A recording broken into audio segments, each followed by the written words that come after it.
melakukan konsolidasi meminta dukungan terhadap DPW dan DPD seluruh Indonesia hingga mencapai 30 lebih ya DPW yang mendukungnya untuk menduduki sebagai ketua umum. Dan muktamar ke-10 ya P3 akhirnya dilaksanakan pada tanggal 27 sampai 29 September dan berakhir dengan kericuhan dan dualisme kepemimpinan.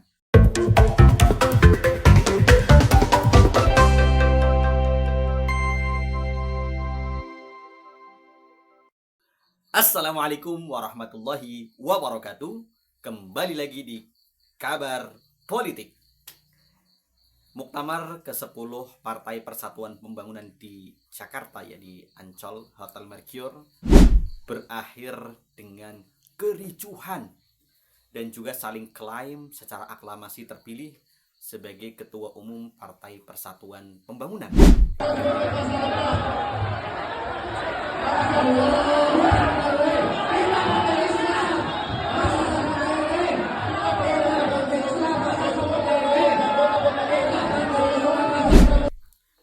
Satu pihak pelaksana tugas Ketua Umum Muhammad Mardiono mengklaim bahwa dirinya memenangkan kursi Ketua Umum Partai Persatuan Pembangunan dalam Muktamar ke-10 tersebut.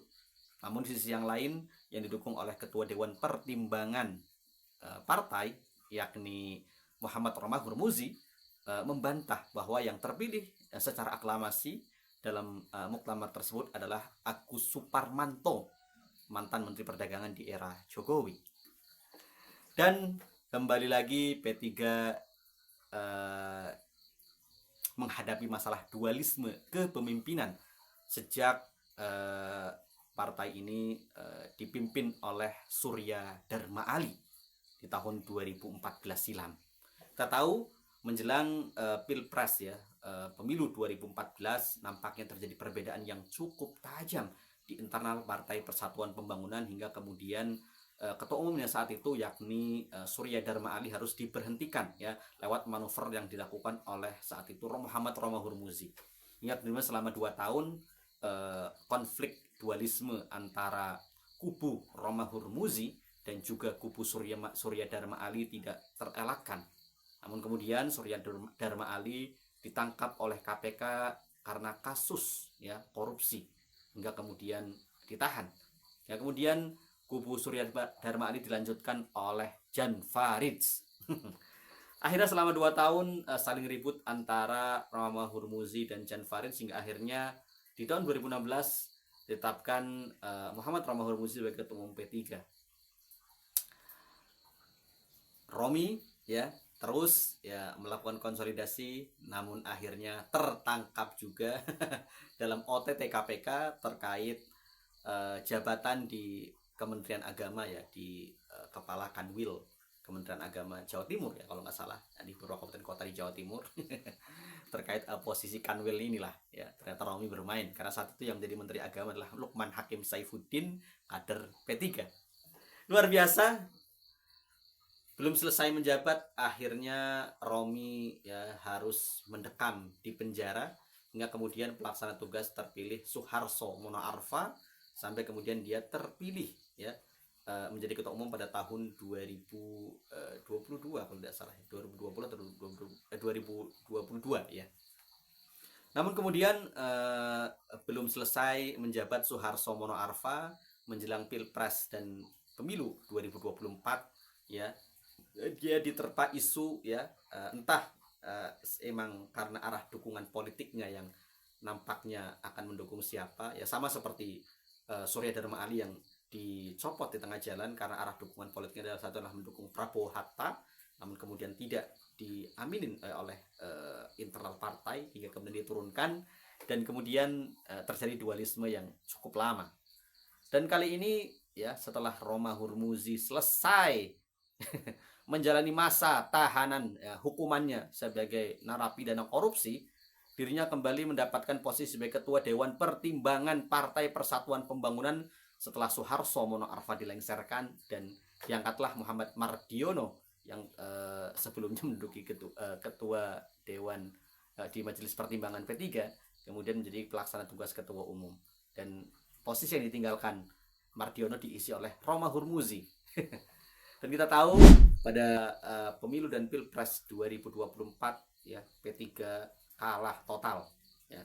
Pada pemilu legislatif 2024 untuk pertama kalinya sejak 1973 P3 tidak lolos ambang batas parlemen hingga tidak bisa menduduki kursi di Senayan.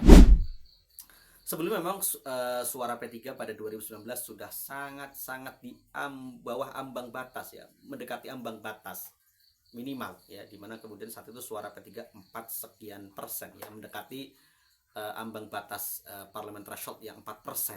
Dan P3 hanya punya 19 kursi di DPR periode 2019-2024. Dan akhirnya pada pemilu 2024 P3 benar-benar kandas dan hilang dari Senayan, terlempar.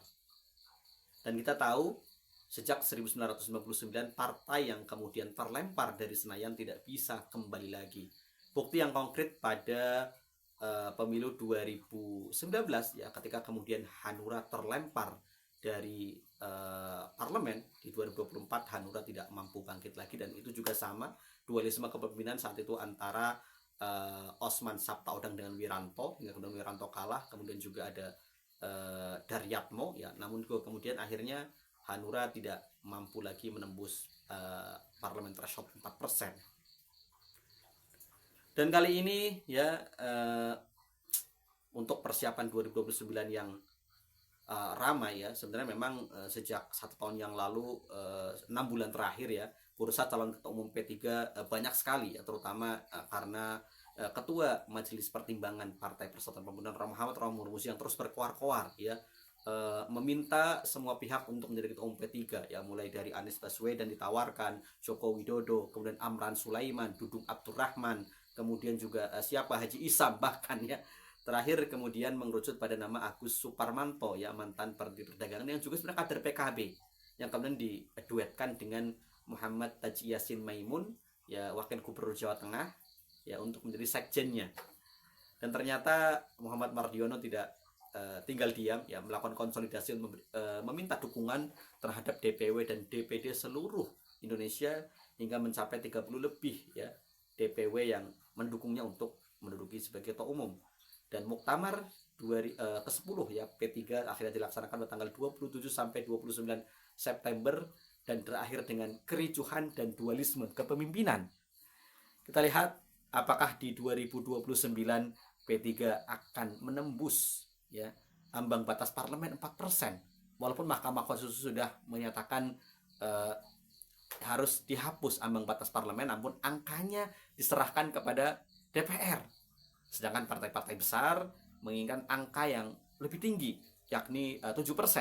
Yang 7% hari ini adalah angka yang paling rendah ya, yang diperoleh partai parlemen saat ini, yakni Demokrat dan PAN. Luar biasa ya. 4% saja banyak yang terseok-seok, apalagi kemudian dinaikkan menjadi 7%. Atau kembali ke 2,5%, mungkin masih banyak partai yang bisa mengejar, seperti P3 masih bisa masuk lagi, PSI masih bisa masuk, dan beberapa partai seperti Perindo masih punya kesempatan. Namun apakah ya partai-partai parlemen saat ini akan tetap mengunci di ambang batas 4%, atau kemudian menghapusnya, atau kemudian menurunkan menjadi 2% atau 1,5%, atau tetap di angka 4%, atau bahkan menaikkan menjadi 5% atau bahkan 7% ya, seperti yang dikatakan oleh Nasdem dan Golkar.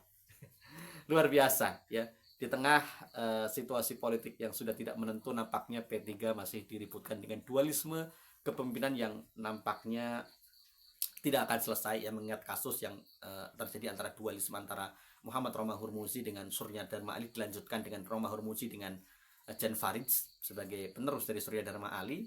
Dan nampaknya kali ini dualisme P3 juga dimotori oleh Muhammad Romahur Muzi sebagai ketua Majelis Pertimbangan Partai Persatuan Pembangunan ya.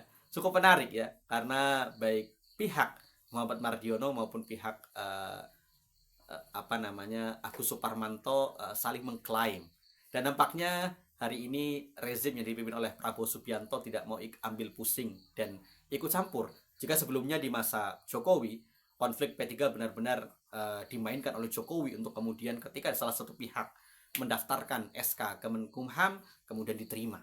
Namun kali ini jelas ya, Menteri Koordinator Hukum ya, Hukum dan HAM, Profesor Yusril Iza Mahendra menyatakan tidak akan ikut campur ya sebelum kemudian Mahkamah Tertinggi Partai, yakni Mahkamah Partai, memutuskan siapa yang kemudian berhak menjadi ketua umum.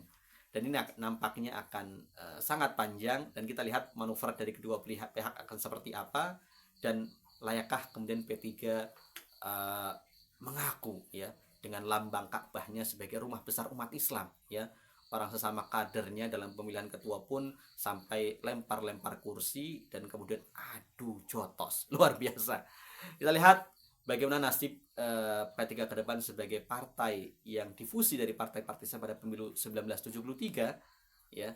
Apakah kemudian P3 ya akan kemudian menembus kutukan ya ketika sudah terlempar dari parlemen bisa masuk kembali, atau menjadi terpuruk ya seperti Hanura atau partai-partai lain yang sudah terlempar dari parlemen ya, yang kemudian sulit ya untuk menembus ambang batas 4%, atau bahkan jika kemudian partai-partai parlemen sepakat ya untuk menaikkan menjadi 7%, wassalam ya, maka kemudian kesempatan itu akan sangat jauh ya, apalagi ditambah dualisme kepemimpinan yang kemudian memakan energi yang pastinya cukup panjang.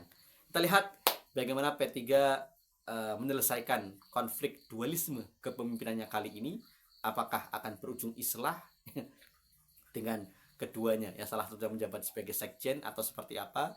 Yang jelas dualisme P3 kali ini nampaknya akan membuat P3 semakin tenggelam di 2029.